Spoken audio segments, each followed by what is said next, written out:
The morning sun had barely risen over the horizon when Officer Thompson walked into the break room of the 7th Precinct, his coffee mug in hand. The familiar aroma of day-old coffee and maple donuts filled the air as he joined his usual group of colleagues who were huddled around their regular table, sharing their morning banter. "Did you hear about the new chief coming in today?" Officer Miller leaned forward, lowering his voice conspiratorially. The group of officers, who had worked together for over a decade, exchanged knowing looks. They'd been through 3 chiefs in the past 5 years, each bringing their own set of changes that had disrupted their comfortable routines. "Yeah, some hotshot from the big city," Officer Wilson chimed in, taking a bite of his donut. "Probably another suit who's never worked the streets a day in his life." The others nodded in agreement, their expressions a mixture of skepticism and resignation. The precinct had been their home for years, a place where they developed their own way of doing things. Change wasn't something they welcomed, especially from outsiders who didn't understand their community or their methods. They'd seen it before, new chiefs coming in with grand ideas about reform and community policing, only to leave when they realized how things really worked in their small town. Their conversation was interrupted by the sound of footsteps approaching the break room. Through the glass door, they spotted a man in plain clothes, a well-fitted charcoal suit that seemed slightly out of place in their casual environment. He was carrying a cardboard box filled with what appeared to be personal items. "Look at this guy," Thompson whispered, nudging Wilson. "Probably lost looking for the bank down the street." A few chuckles rippled through the group as the man approached the door. The stranger paused at the entrance, and for a moment, their eyes met his. There was something about his presence that made the room fall silent. He was tall, with broad shoulders and a bearing that spoke of quiet confidence.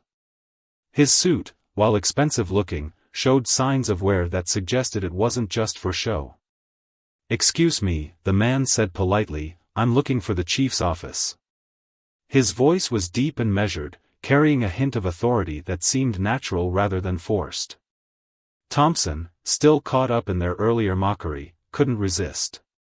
"Sure thing, buddy. The bank's 2 blocks down if that's what you're really looking for." More snickers followed his comment. The man's expression remained neutral, but there was a flicker of something in his eyes, not anger or offense, but something more like quiet assessment. He set his box down on a nearby table and reached into his jacket pocket. "Actually," he said, pulling out a badge and identification, "I'm Chief Richardson. I started today."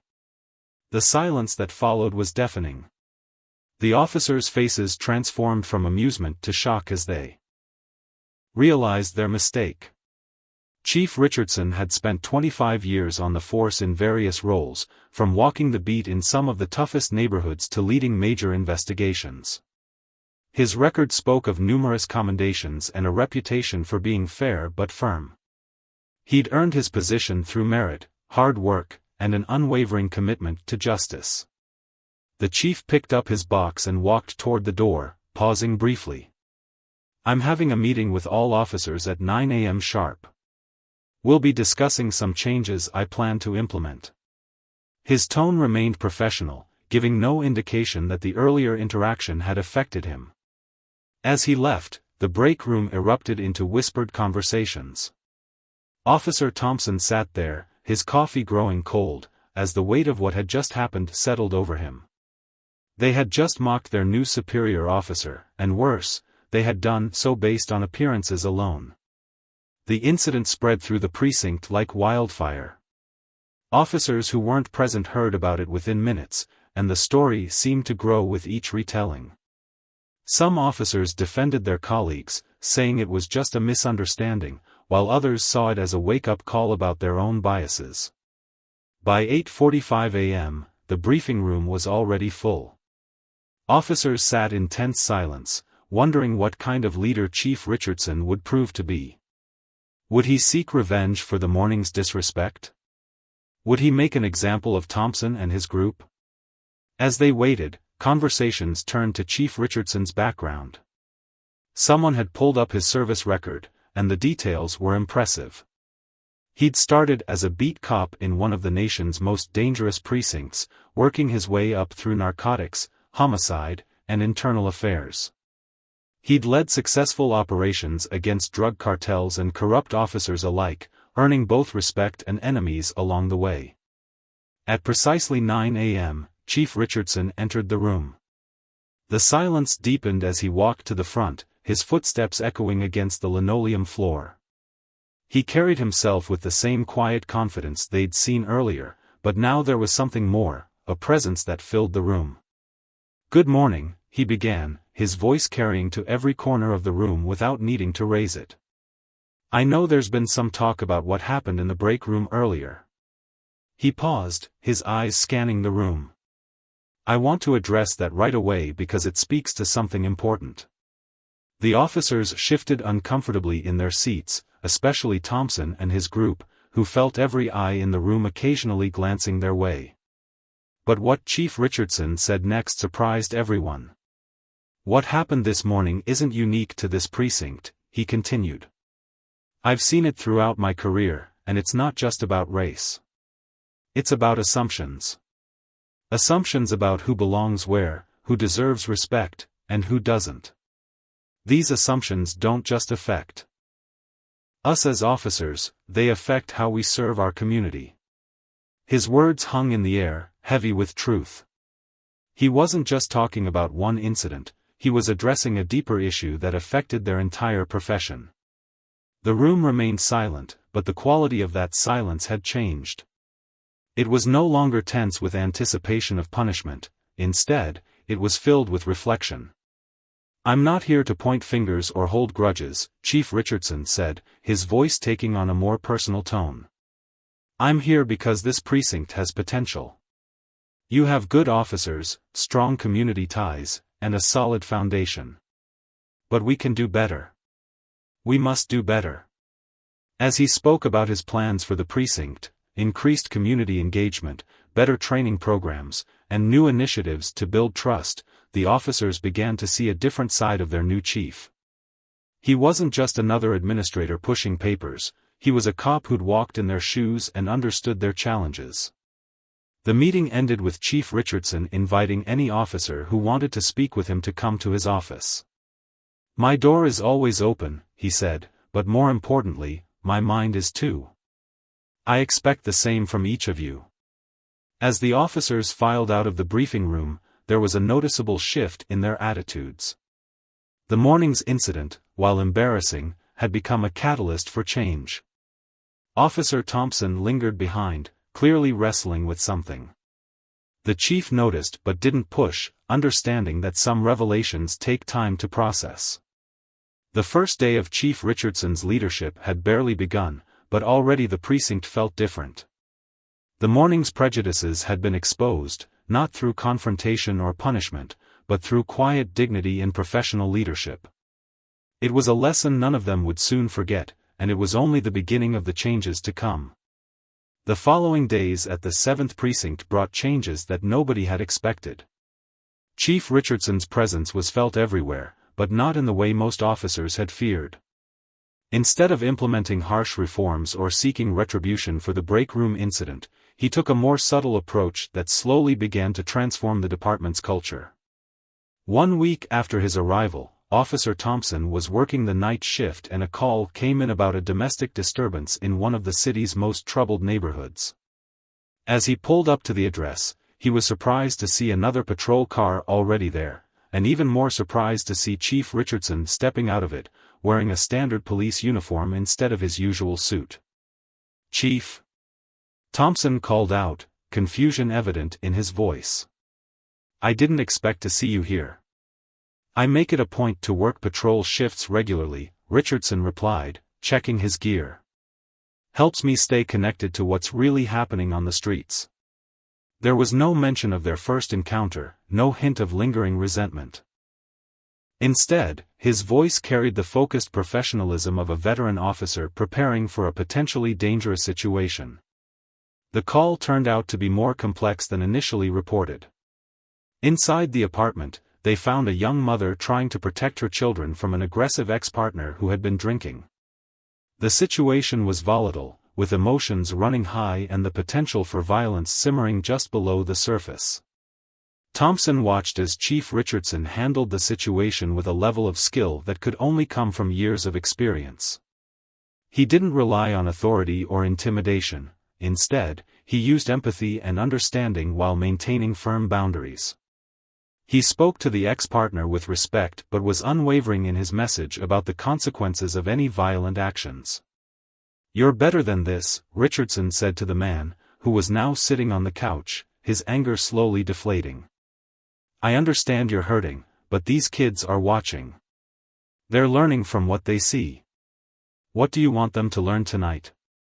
Those words seemed to cut through the tension like a knife. The man looked at his children, who were huddled behind their mother, fear evident in their eyes. Something in his expression changed, and the fight seemed to drain out of him. As they wrapped up the call, ensuring the family was safe and connecting them with support services, Thompson found himself reflecting on what he'd witnessed.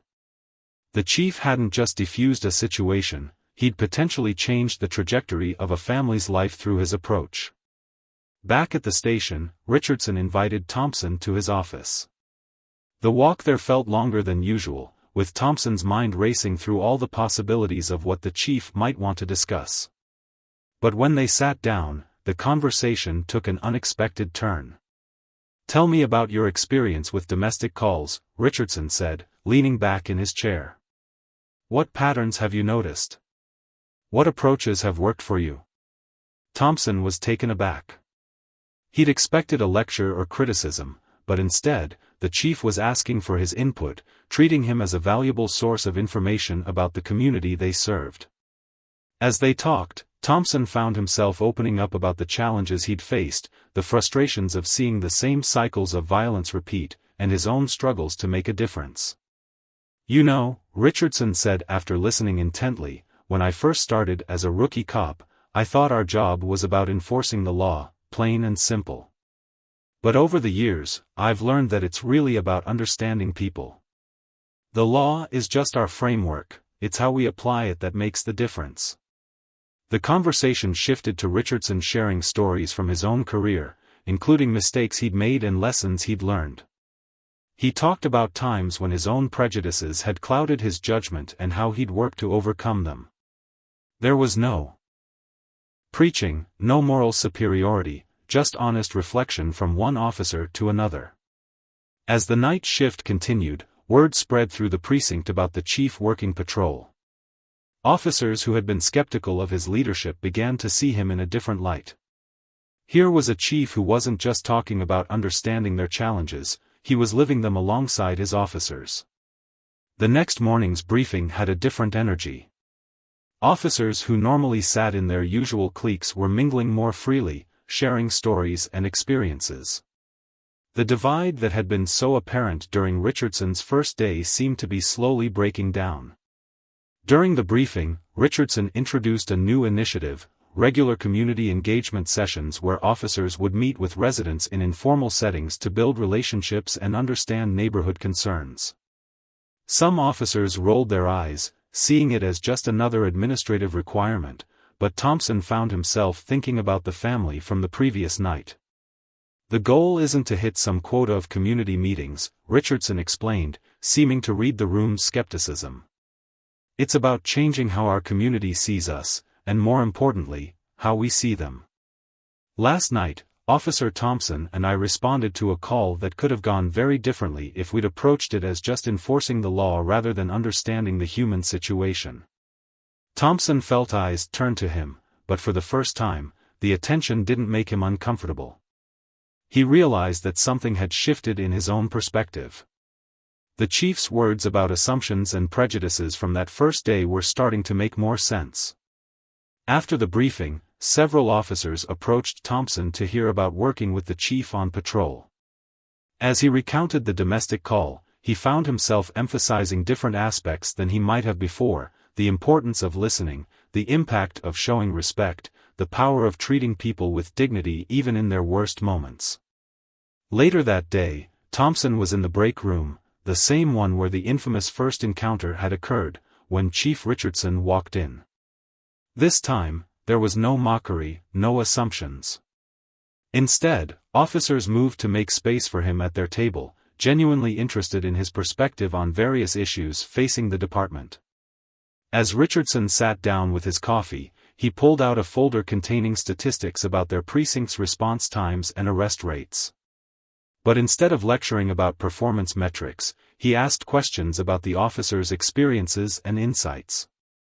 The conversation that followed was candid and productive, touching on everything from tactical approaches to community relations. Change doesn't happen overnight, Richardson said as the discussion wound down. But it does happen, one interaction at a time, one shift at a time, one conversation at a time. What matters is that we're willing to learn and grow, not just as officers, but as people. As Thompson left the station that evening, he reflected on how much had changed in just a week. The chief's words from his first day still echoed in his mind, but now they carried new meaning. It wasn't just about avoiding prejudices or following procedures, it was about understanding that every interaction, every decision, every moment was an opportunity to make a difference, both in the community and in themselves. 2 weeks into Chief Richardson's leadership, the 7th Precinct faced its first major test. A series of high-profile robberies had the community on edge, and pressure from City Hall was mounting. The crimes were methodical, well-planned, and executed with precision that suggested professional criminals were at work. The morning briefing room was packed as Richardson stood at the front, pinning photos and maps to the board. The usual chatter died down as he began speaking, his voice carrying the weight of experience rather than just authority. 3 robberies in 10 days, he began, pointing to the locations marked on the map. Each target was a family-owned business, each hit during closing time, and each owner reported the same detail: the robbers knew their routines too well for it to be random. Officer Wilson, who had been part of the break room incident on Richardson's first day, raised his hand. "Chief, we've been canvassing the neighborhoods, but nobody's talking. It's like they're afraid of something, or someone." Richardson nodded, his expression thoughtful. "Fear can build walls between a community and its police force faster than any criminal ever could. But it can also tear them down if we approach this the right way." He turned to the room. "I want to try something different. Instead of just asking what people have seen, we need to understand why they're afraid to talk." The chief divided the officers into teams, but not in the usual way. He paired officers who rarely worked together, deliberately mixing different perspectives and experience levels. Thompson found himself partnered with Rodriguez, a younger officer from a different shift whom he barely knew. "There's something else," Richardson added as the teams prepared to head out. "I've noticed that these businesses all have something in common besides being family-owned. They're all owned by first-generation immigrants who might not fully trust law enforcement based on experiences from their home countries." This observation sparked murmurs throughout the room. Some officers shifted uncomfortably, recognizing their own assumptions about why witnesses hadn't been forthcoming. Richardson continued, "We need to bridge that gap. Show them we're here to protect everyone in this community, not just some." Thompson and Rodriguez were assigned to visit the most recent robbery victim, a small grocery store owned by an elderly couple. As they drove there, Rodriguez voiced what many were thinking. "You know, before Chief Richardson arrived, we would have just done the usual: take statements, file reports, move on to the next call. But this feels different." When they arrived at the store, they found the owners reluctantly reopening for business.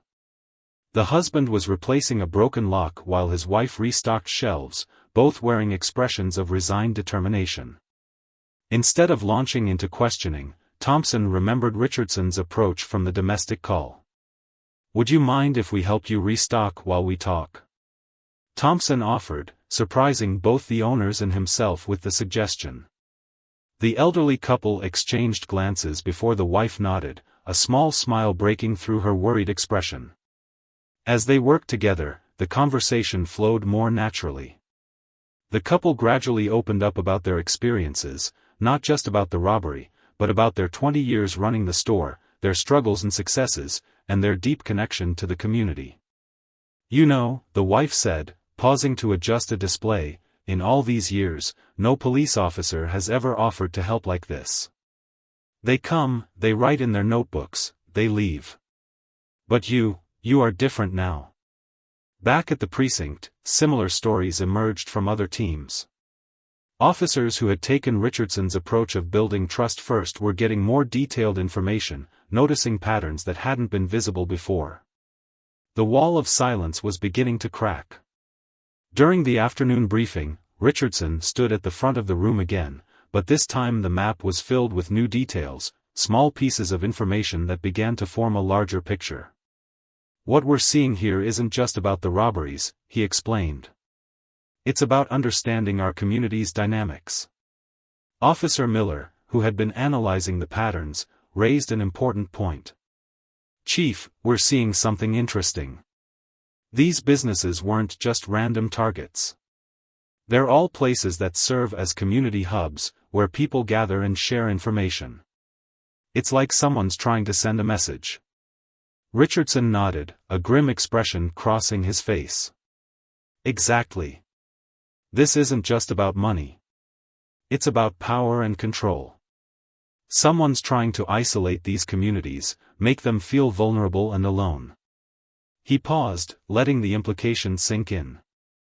"But they didn't count on one thing, our ability to adapt and build trust." The investigation took on a new dimension as officers began spending more time in these communities, not just as law enforcement, but as partners in keeping the neighborhood safe. They learned names, remembered faces, shared stories. The change was subtle but significant. One evening, as Thompson was finishing his shift, he overheard two rookie officers discussing their day.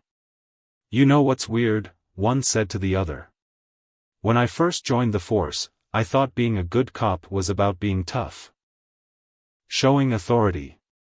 But watching the chief, watching how things have changed, it's like we're learning a whole different way to be effective." The other rookie nodded. "Yeah, did you see how Officer Thompson handled that situation at the grocery store today? A month ago, he would have just taken a statement and left. Now he's got half the neighborhood keeping an eye out and sharing information." Thompson pretended not to hear, but the words stuck with him. He remembered his own attitudes just weeks ago, the assumptions he'd made when Richardson first walked into that break room. The transformation wasn't just happening in the community, it was happening within the department itself. Later that night, Chief Richardson called a special meeting with the investigation team. The room was energized with a new sense of purpose as he spread out updated maps and reports. "Thanks to your work in building community trust, we're starting to see the bigger picture.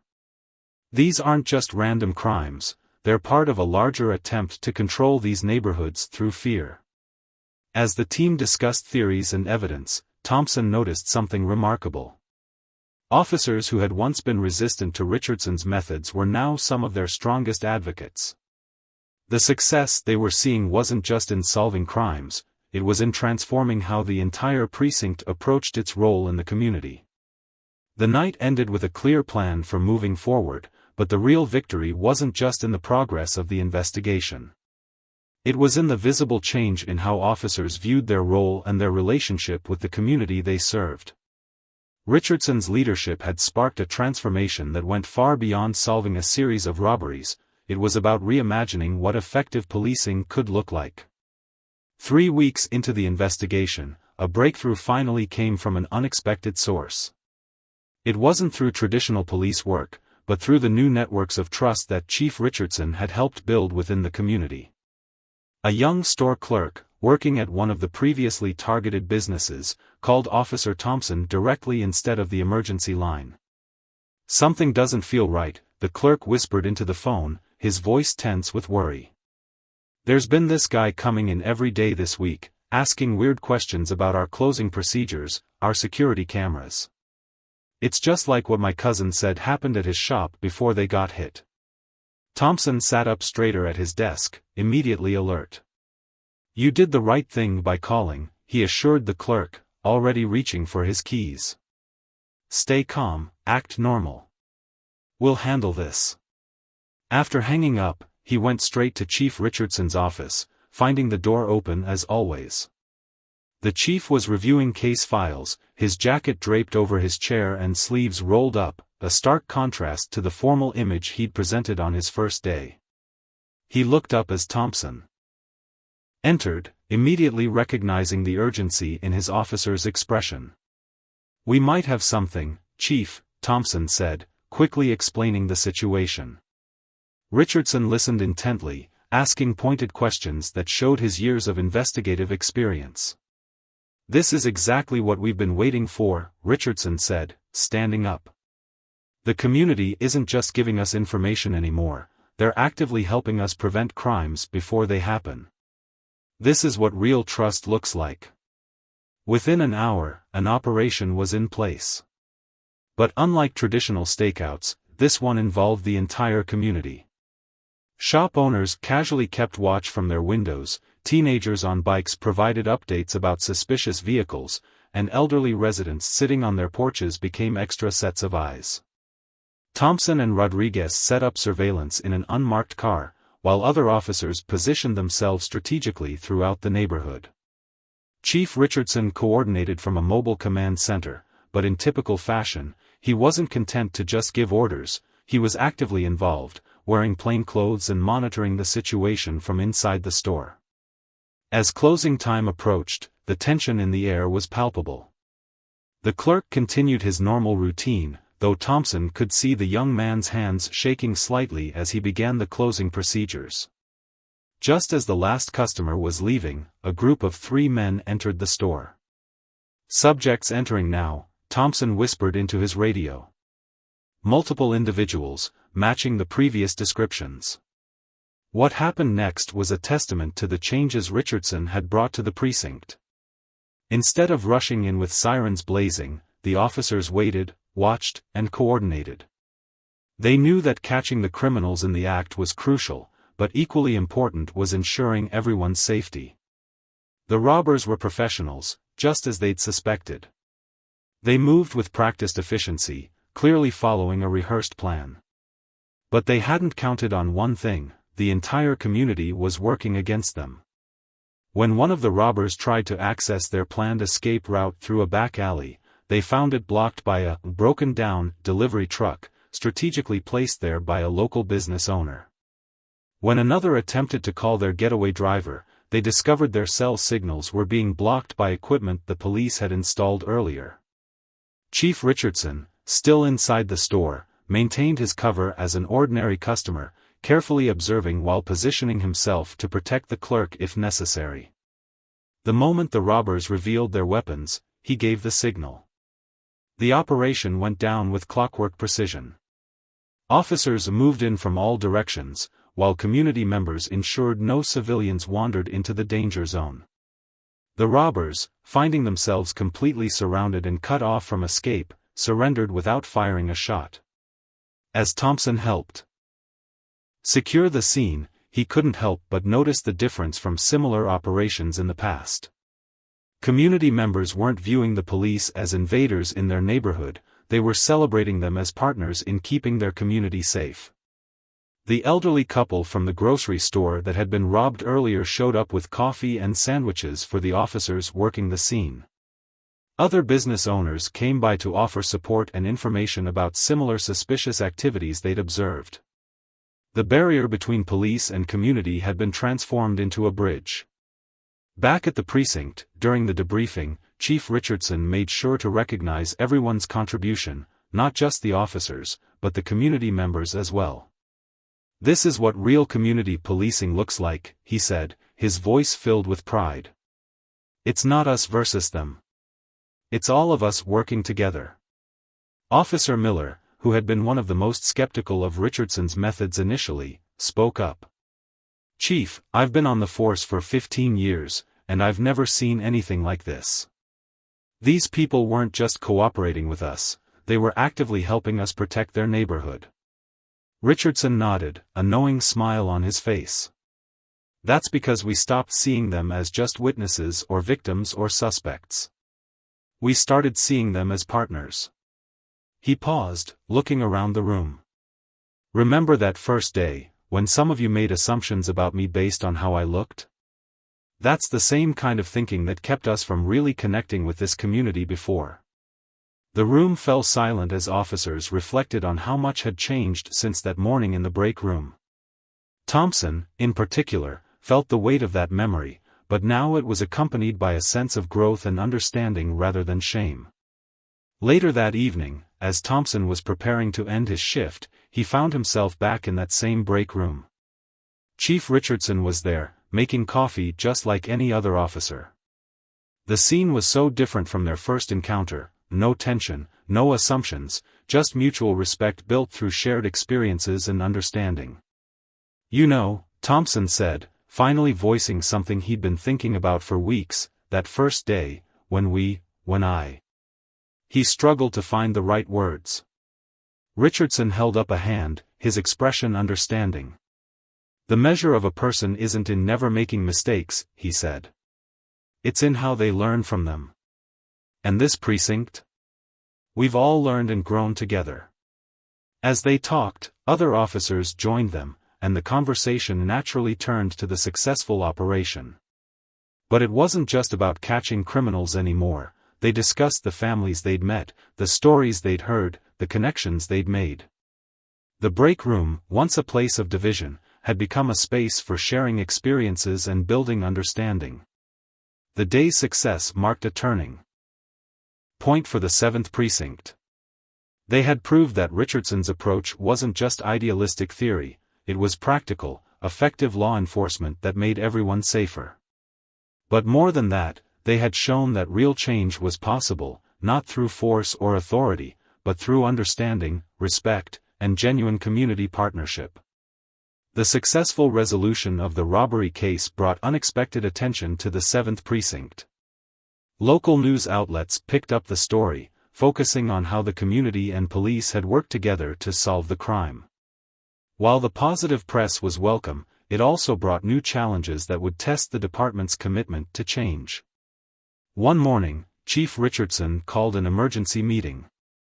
The officers filed in to find him standing at the front of the room with a serious expression. On the screen behind him was a news article headline: "Model Precinct or Media Spotlight?" Questions arise about recent changes at 7th Precinct.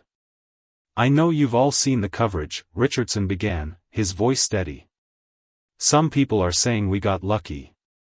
Others are calling it a publicity stunt. But we know the truth: this wasn't about luck or publicity. It was about trust, hard work, and changing how we approach our role in this community." Officer Thompson noticed several city officials seated at the back of the room, taking notes and observing. The pressure was on, and everyone could feel it. The precinct's transformation had caught the attention of people who could either support their progress or demand a return to old methods. "The mayor's office wants us to develop a formal program," Richardson continued, "something they can implement across other precincts. They want statistics, procedures, guidelines." He paused, looking around the room. "But we all know that what happened here can't be reduced to a manual or a set of rules." The chief pulled up another slide, showing crime statistics from the past month. "Our overall crime rates are down 30%, but more importantly, our community engagement metrics have increased by 200%. People aren't just reporting crimes, they're preventing them. They're working with us before situations escalate." Thompson raised his hand. "Chief, I had 3 people stop by my patrol car yesterday just to share concerns about their neighborhoods. That never happened before. They're not waiting for something bad to happen anymore." Richardson nodded, but his expression remained serious. "That's exactly what I'm talking about. But here's our challenge: how do we maintain this momentum while under increased scrutiny? How do we prove that this isn't just a temporary success story?" The answer came sooner than anyone expected. Later that same day, a call came in about a situation at the local high school. A student had posted concerning messages on social media, and parents were flooding the school with worried calls. Under the old system, this would have been handled with a Show of force, multiple patrol cars, armed officers, a display of authority. Instead, Chief Richardson took a different approach. He asked Officer Rodriguez, who had grown up in the neighborhood and graduated from the same high school, to take the lead. Thompson was assigned as backup, but with specific instructions to keep everything low-key. When they arrived at the school, they found a tense situation. The student in question was sitting alone in the counselor's office, withdrawn and defensive. Rather than confronting him, Rodriguez pulled up a chair and started talking about the neighborhood, about growing up there, about the pressures and challenges kids faced. "You know," Rodriguez said, his voice casual but caring, "when I was sitting in this same office 15 years ago, I never thought I'd end up wearing this uniform. But here's what I learned: sometimes the people who seem like they're against you are actually the ones who want to help the most." Gradually, the student opened up. What emerged wasn't a story of violence or threats, but one of frustration, isolation, and a cry for help.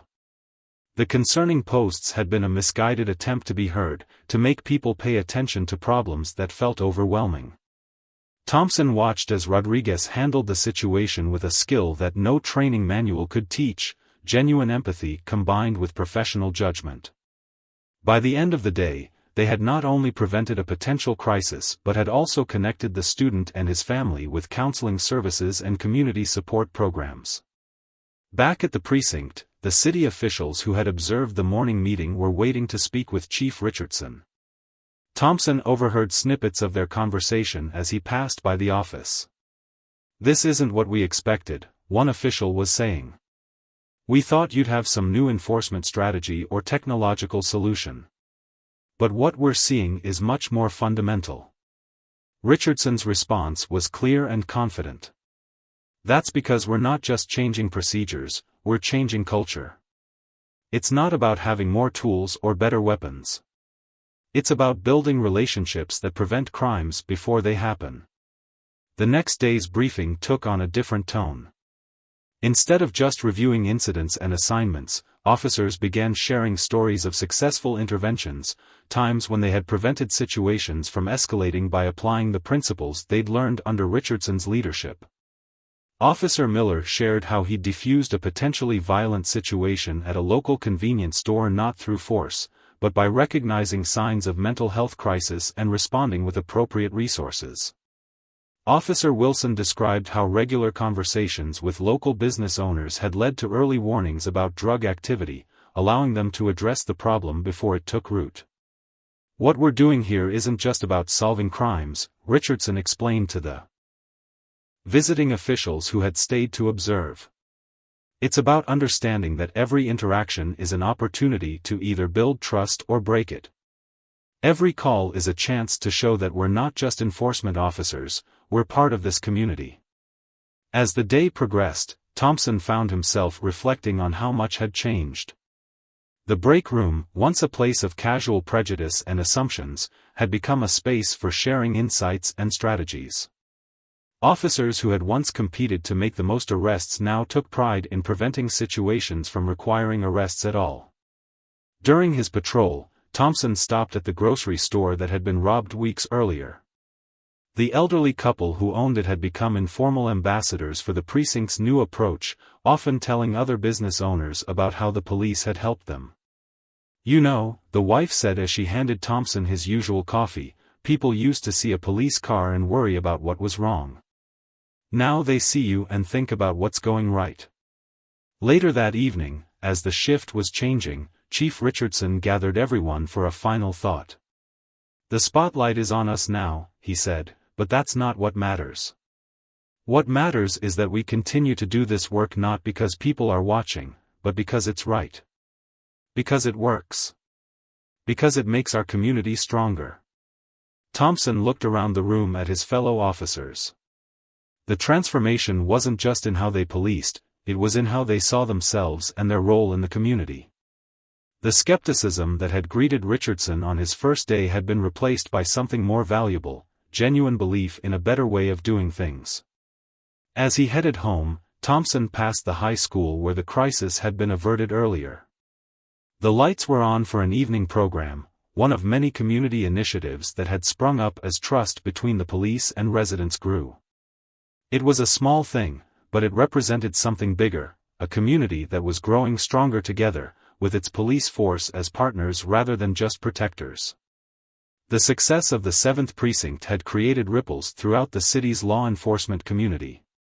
Other precincts were sending officers to observe their methods, and requests for Chief Richardson to speak at police leadership conferences were piling up. But with this success came a new set of challenges that would test the department's resolve. One morning, Thompson arrived at work to find an unusual scene. The parking lot was filled with unfamiliar vehicles, and officers from other precincts were gathering in small groups, their expressions a mixture of curiosity and skepticism. Chief Richardson had agreed to host a training day for officers from across the city, sharing the methods that had transformed the 7th Precinct.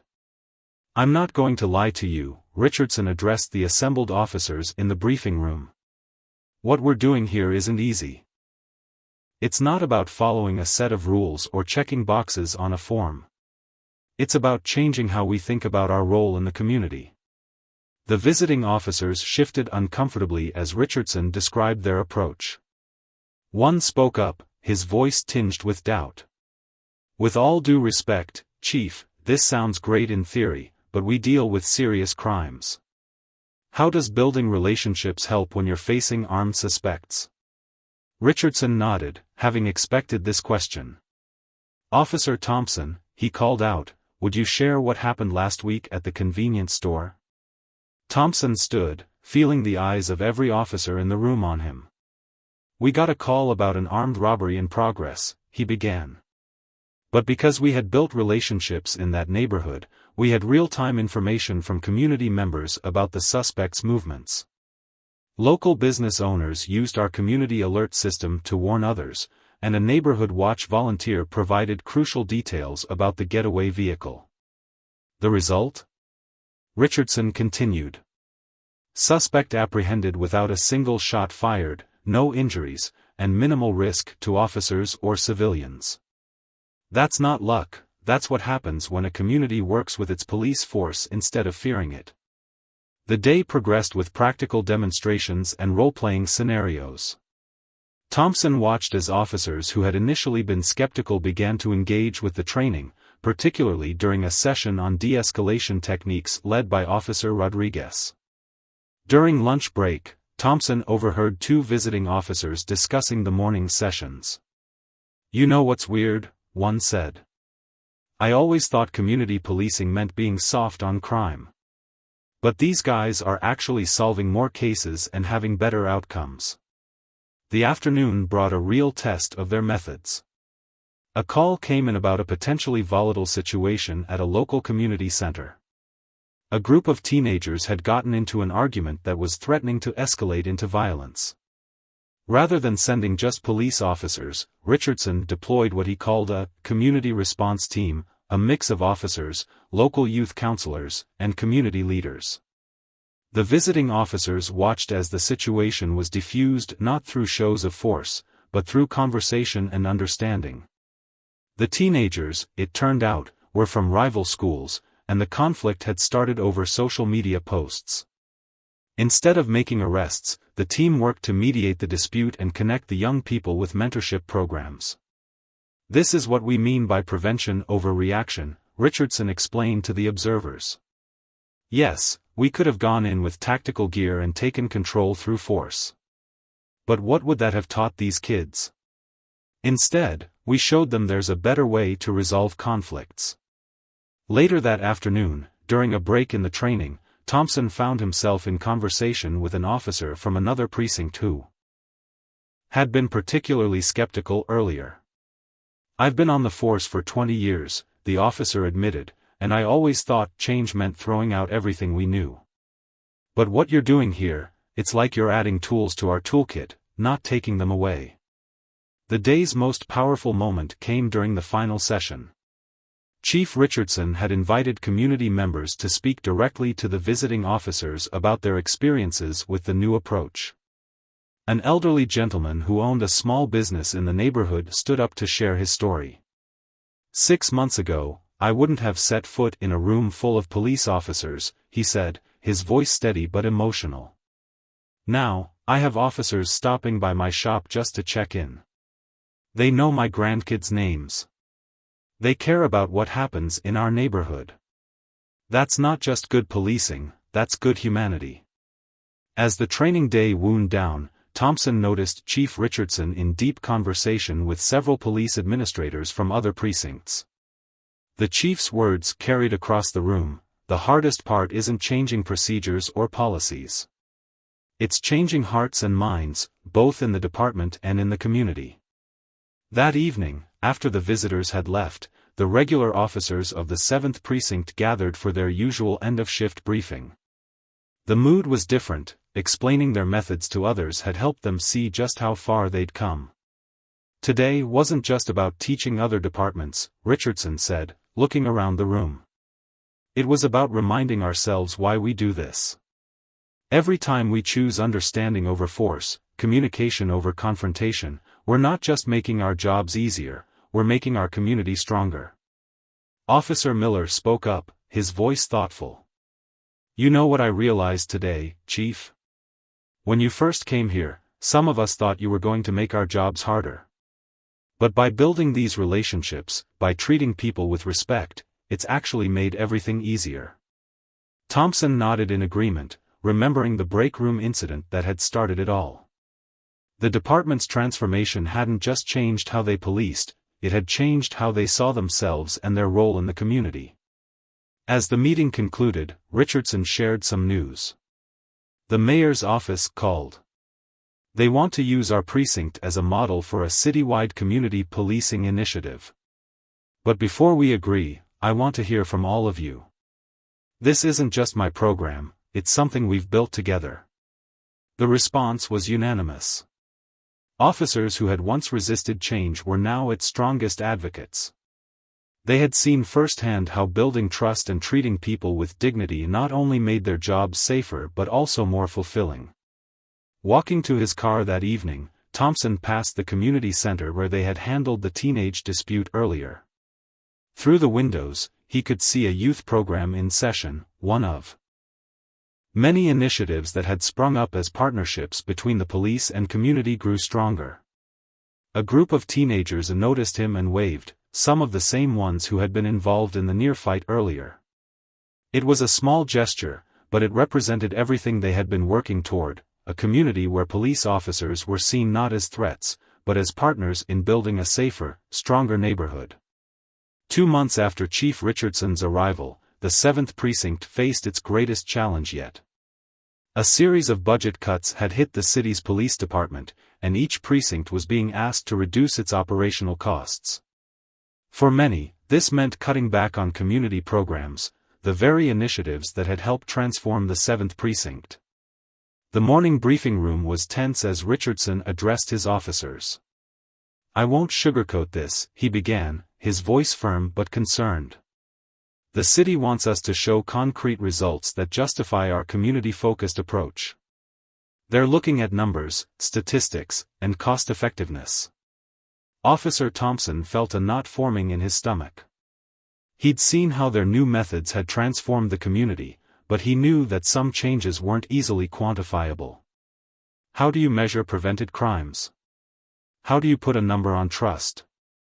"But here's what they don't understand," Richardson continued, pulling up a presentation on the screen. "Our approach isn't just about feeling good, it's about being effective. And we have the data to prove it." The chief began sharing statistics that told a compelling story. Emergency response times had improved by 40% because community members were now helping to identify and report genuine emergencies. Violent crime rates had dropped by 35% because conflicts were being resolved before they escalated. The cost of property damage during arrests had decreased by 60% because suspects were more likely to surrender peacefully when approached with respect. Still, Richardson admitted, we need to do more. We need to show that community policing isn't just nice to have, it's essential to effective law enforcement. As if on cue, a call came in that would put their methods to the ultimate test. A hostage situation had developed at the city's main bank. The suspect was a former employee who had lost his job due to downsizing. He was armed and holding several people inside, demanding to speak with someone in charge. Under the old system, this would have been handled by surrounding the bank with armed officers, calling in SWAT, and preparing for a potentially violent confrontation. But Chief Richardson saw an opportunity to demonstrate the value of their new approach. "Officer Thompson," he called out, "didn't you mention that your community outreach program had been working with the local unemployment support group?" Thompson nodded, suddenly understanding where the chief was going with this. Through their community partnerships, they had built relationships with various support organizations, including one that helped laid-off workers find new employment and cope with the emotional impact of job loss. Richardson quickly assembled a response team that included not just tactical officers, but also a counselor from the support group and a former bank employee who had successfully rebuilt his life after being laid off. It was an unconventional approach, but one that aligned with everything they'd learned about the power of understanding and connection. As news crews gathered outside the bank, many expected to see the usual show of force. Instead, they watched as Chief Richardson, wearing no tactical gear, approached the building with the counselor and former bank employee. He had chosen to put himself on the front line, demonstrating the kind of leadership that had transformed the precinct. Through the bank's security cameras, Thompson and other officers watched as Richardson engaged with the suspect. Instead of making demands or threats, he listened. The suspect, it turned out, wasn't just angry about losing his job, he was devastated about letting down his family, about losing his identity, about feeling worthless. "I understand that feeling," the former bank employee said, speaking through the negotiation channel. 3 years ago, I was where you are, maybe not holding hostages, but feeling just as trapped, just as desperate. Let me tell you what helped me find a way forward." Hour by hour, the tension began to ease. The suspect released hostages one by one as the conversation continued. What could have been a tragic confrontation was becoming something else, a demonstration of how understanding and compassion could achieve what force and threats could not. Finally, after 4 hours of negotiation, the suspect agreed to surrender. As he walked out of the bank, there was no tackling, no rough handling. Instead, he was met with dignity, immediately connected with support services, and treated as a person in crisis rather than just a criminal. The media coverage was immediate and extensive. But unlike the usual sensational headlines about police standoffs, the stories focused on how the 7th Precinct had resolved a potentially deadly situation without firing a single shot. Interviews with the released hostages revealed how the police's approach had helped keep everyone calm and prevented the situation from escalating. Back at the precinct, as they debriefed the incident, Richardson received a call from the mayor's office. The city council had been watching the situation unfold, and the successful resolution had made a powerful impression. "They want to know if we can develop a training program," Richardson announced to his officers. "Not just for our city, but for departments across the state. They're calling it the Community First Initiative." Officer Miller, who had once been skeptical of Richardson's methods, spoke up. "You know what really hit me today, Chief?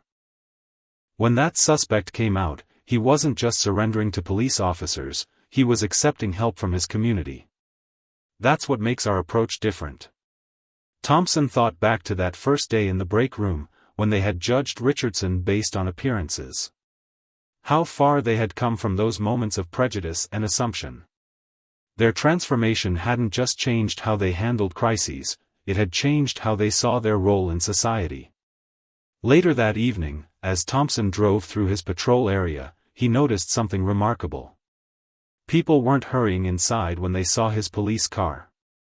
Instead, they were waving, smiling, treating him as part of their community. A group of kids playing basketball even called him over to take a shot. "Officer Thompson," one of them said, "we saw what happened at the bank on the news. Our teacher said it's because the police here understand that everyone has a story, everyone deserves a chance to be heard. As he continued his patrol, Thompson reflected on how their approach had created ripples throughout the community. The bank incident would likely be studied in police academies, but the real lesson wasn't in the tactical details, it was in the fundamental shift in how police officers could serve and protect their communities. When he returned to the precinct, he found Chief Richardson in the break room, the same room where their journey had begun. The chief was making coffee, just as he had been on that first day, but everything else had changed. 6 months had passed since Chief Richardson first walked into the 7th Precinct's break room. The department was preparing for a special ceremony, not just to celebrate their achievements, but to mark the official launch of the citywide, Community First, police training program. The same break room that had once been the site of prejudice and assumptions had been transformed into a community meeting space, its walls now covered with photos of officers and residents working together. Thompson arrived early that morning, finding the precinct already buzzing with activity. Community members were helping set up chairs in the parking lot, which had been converted into an outdoor venue for the ceremony. Local business owners had provided refreshments, and children from the neighborhood schools had made welcome banners. Quite a change from that first morning, isn't it? Chief Richardson's voice came from behind Thompson. He turned to find the chief looking at the scene with quiet satisfaction. "Sometimes I can hardly believe it myself," Thompson admitted. "You know, I've been thinking about that day a lot lately. How we all thought we knew exactly who you were just by looking at you. How wrong we were." Richardson smiled. "The real change wasn't in how you saw me," he said. "It was in how you learned to see everyone in this community. That's what we're really celebrating today." The ceremony was unlike anything the precinct had seen before. Instead of the usual formal police event, it was more like a community festival. Officers mingled with residents, sharing stories and laughs. The elderly couple from the grocery store had set up a food stand, serving the same coffee they'd brought to officers during the robbery investigation. As the official program began, the mayor stepped up to the podium. "6 months ago," she began, "this precinct was like any other in our city. Today, it's a model for what community policing can truly be. But don't take my word for it, let's look at the numbers." The statistics were projected on a large screen. Crime rates had fallen by 45% overall. Emergency response times had improved by 50%. Civilian complaints against officers had dropped to nearly zero. But most importantly, community engagement had increased by over 300%. "But numbers don't tell the whole story," the mayor continued. "What's happening here is about more than statistics. It's about trust, understanding, and genuine partnership between police and community." A series of speakers followed, each sharing personal stories of transformation. The young student who had posted concerning messages on social media was there, now leading a peer support program. The former bank employee who had helped during the hostage situation had become a regular consultant for the department's crisis intervention team. Officer Rodriguez, who had once been quiet and reserved, spoke about how the changes had affected his approach to policing. "Before, we measured success by the number of arrests we made," he said. "Now we measure it by the number of situations we prevent from requiring arrests." When it was Thompson's turn to speak, he felt the weight of the moment. Looking out at the crowd, he saw faces that had become familiar over the past months, not just as citizens to protect, but as partners in building a safer community. "6 months ago, I thought I knew what good policing looked like," he began. "I thought it was about authority, about maintaining control. Chief Richardson taught us it's about something much more important. It's about understanding that every person we encounter has a story, has value, has dignity." He paused, looking at his fellow officers. "We learned that the hardest person to police isn't the suspect on the street, it's ourselves. Our own assumptions, our own biases, our own resistance to change. But when we opened ourselves to a different way of thinking, we discovered that true strength comes from building bridges, not walls." The highlight of the ceremony came when Chief Richardson announced the expansion of their community programs. The Community First training wouldn't just be for police officers, it would include residents, business owners, and community leaders, all working together to create safer neighborhoods. "What we've built here isn't just a program or a policy," Richardson said. "It's a new way of thinking about what it means to serve and protect. It's about understanding that true safety comes from connection, not confrontation." As the formal ceremony concluded, the event transformed into a community celebration. Officers and residents shared meals together, children played games with police personnel, and the barriers that had once seemed so insurmountable had virtually disappeared. Later that evening, as the crowd began to thin, Thompson found himself back in the break room with several other officers. The space felt different now, not just because of the physical changes, but because of how they had changed within it. "Remember how we used to sit in here, complaining about the community not cooperating with us?" Officer Miller mused. "Now look at us, we're part of the community, not just policing it." Chief Richardson joined them, carrying his familiar coffee mug. "You know what the real success story is?" he asked. "It's not the awards or the recognition. It's not even the improved statistics. It's the fact that what we're doing here doesn't feel special anymore, it just feels right." As they talked, calls continued to come in, a reminder that their work never really stopped. But now, each call was handled with a different perspective.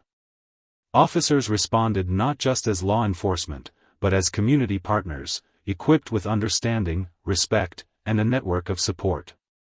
A young rookie officer who had joined the precinct recently spoke up. "I heard about how things used to be here," she said. "About that first day when the chief arrived.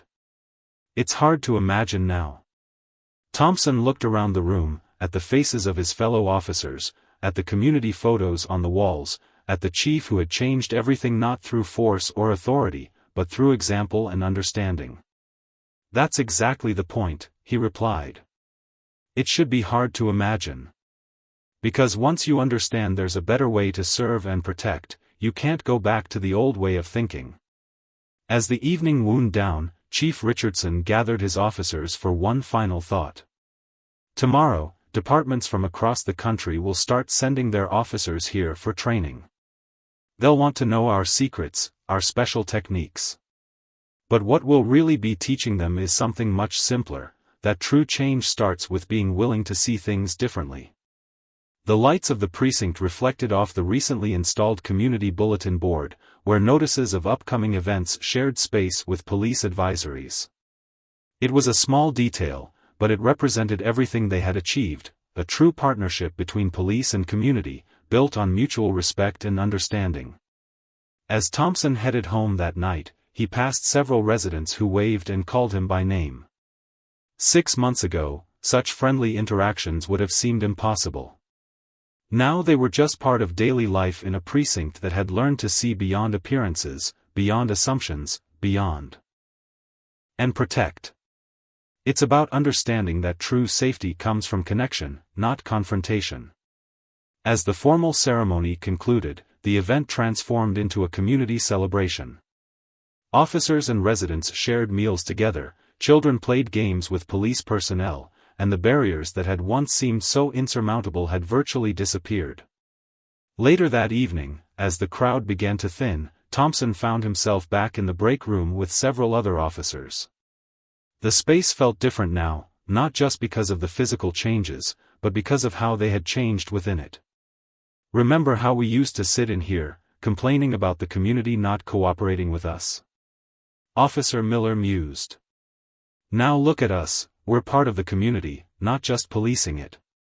Chief Richardson joined them, carrying his familiar coffee mug. "You know what the real success story is?" he asked.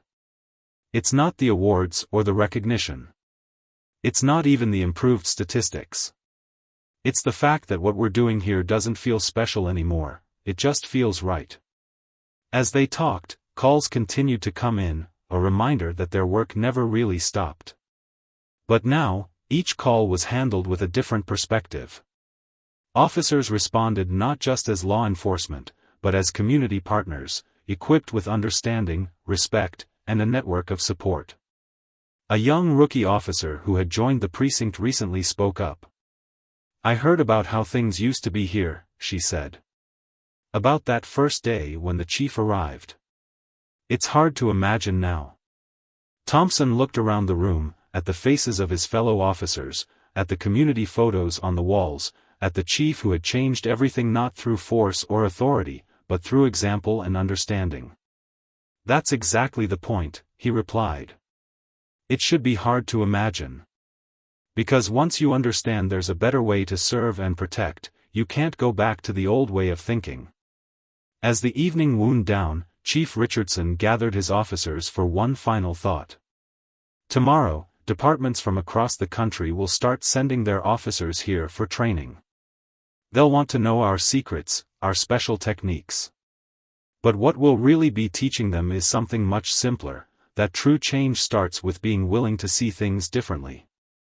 The lights of the precinct reflected off the recently installed community bulletin board, where notices of upcoming events shared space with police advisories.